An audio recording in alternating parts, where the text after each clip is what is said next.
Hi, this is Dani Hartung here for our final module 17 for AEP 858. We're going to be discussing my data analysis protocol for my school district. So first I wanted to touch on some main ideas from the course.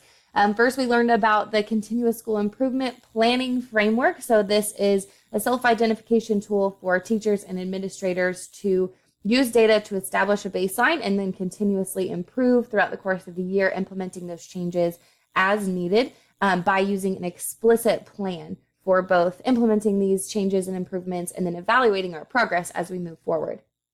Classroom-focused improvement process is a questions-based protocol, so it's kind of a loosely based, flexible protocol for teacher collaboration in order to improve instruction based on data. So this is a collaboration-based teacher initiative. This is really about teachers working with teachers in order to make quick and effective changes based on data. So we don't have to wait for the next year to adjust the curriculum. We can make those changes flexibly and immediately as we learn new information from the data. So additionally, it helps teachers to understand and appreciate the importance of the data, which historically has not been the case. A lot of times teachers bristle at the idea of having to use quantitative data, but we are working to sort of dispel the myth that data is hard or that it's used as a punishment for teachers so that we can encourage schools to use data-driven classrooms.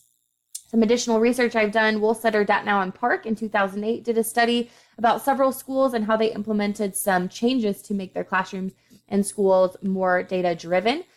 Some key points that they found were that alignment of goals and communication between administration and teachers were key. Teachers don't just want data thrown at them. That's why they don't like to use it. So as administrators, we have to make sure that we're explaining it properly, make sure that we are communicating our goals and evaluation processes effectively and efficiently. So we want to capitalize on the information available at the school level, of course, to ultimately improve the student experience and to help them with their performance and understanding. But in order to do that, we have to collaborate between the faculty level and the administrative level so that we can use that new knowledge to implement changes. So my data analysis protocol comes in two parts. This first document is my table for sort of picking and choosing where it is that we want to focus. So this left column here is based on the 9 essential questions from Bernhardt. So we're going to be looking at who are we all the way down through how do we evaluate the changes that we want to make based on the gaps that we see currently. So each of these, the left side, each of these cells shows one of those 9 essential questions. And then I've done a little bit of the fill in the blank work for the teachers of what types of data we need to be looking into in order to answer those questions. And then on the right side over here, they can assess what it is that they want to learn in that specific area of data analysis and where they can find the answer. So we can work together in staff meetings to go through the collaborative conversations that we need to have in order to fill in that third column. Another way that we can do that is through this infographic that I've created for data protocol. The essential question up top here is what is USD 269 and you, or what are we doing to ensure the success of the following student groups? Now this can be, as we'll see later in the guiding questions for this assignment, this will be changeable and flexible. So each of these 3 top colored boxes here can be changed to fit whichever one of these 9 essential questions that we want to answer. So initially right here, I filled in how many students are reading at grade level, receiving free and reduced lunches, and currently on an IEP. So again, this can be added to, edited, or expanded to any point that we want to study. But down here, we fill in the actual data. And then at the bottom, implications and discussions if teachers have questions or they want to give some thoughts or feedback, that is there for them to do as well. So next here, I just have another copy, a smaller copy of that infographic, and the guiding questions: how will your teachers react to being given this protocol?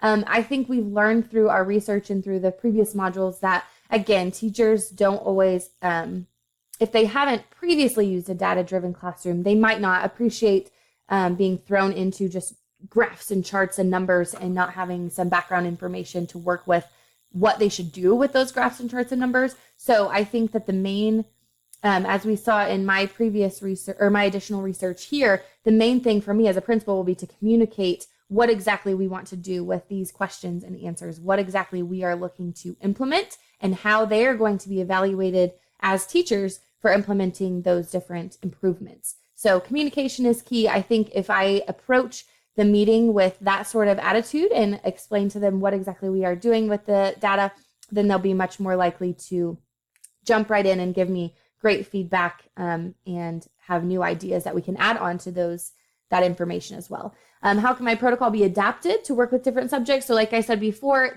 each of those boxes can be removed, added, edited so that we can zero in on any of those questions. So we've learned throughout this course that each of the 4 different types of data overlapping and acting in an intersectional capacity can help us to ask specific questions about student performance as it applies to a certain demographic, as it applies to enrollment in a certain organization. So we can kind of cross-reference those different types of data and use this graphic organizer that I've created as well as the data protocol sheet to answer those questions. And as far as different groups of people, we can share this data analysis and also the protocol itself with other schools in our area and do a district or even county-wide, because we are in a more rural area, group collaborative analysis of that data.